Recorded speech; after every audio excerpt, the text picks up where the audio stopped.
She is a woman of first. Xernona Clayton is an American civil rights leader and broadcasting executive.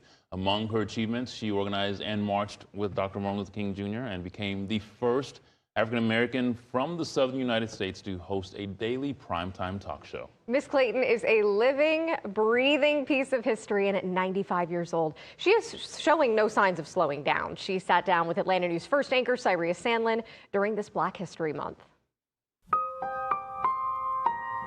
Look at this view. If I could, look at this view. In her downtown Atlanta office on a sunny winter day, Xernona Clayton remembers the phone call that changed her life. well, Martin himself called me and talked for 3 hours on the phone. And that's how I got to Atlanta. Violence is self-defeating. 60 years ago, Martin Luther King Jr. himself asked Clayton's then husband, Ed, an editor for Jet magazine, to come to Atlanta to cover the movement. And he finally talked to us and he said, why don't you come down here and see what we're doing? Because maybe you don't understand, we're struggling for a cause. There's a serious cause here. And people are really putting their hearts and souls behind these issues. Clayton got to work immediately as an organizer for the Southern Christian Leadership Conference, working with Dr. King to push for desegregation across the South.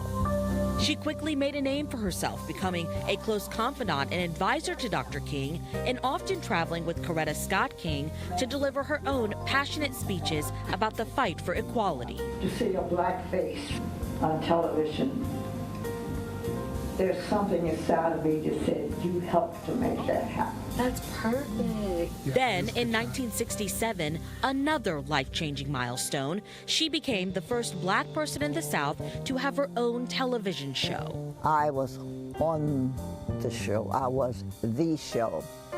The Xernona Clayton Show.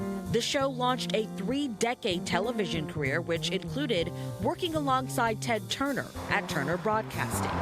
Looking back on being the first, she just always wanted to be the best. Well, when you put it like that, you feel like, boy, you're bigger than life. But you really aren't. We're all the same. We're all the same. You got a story to do.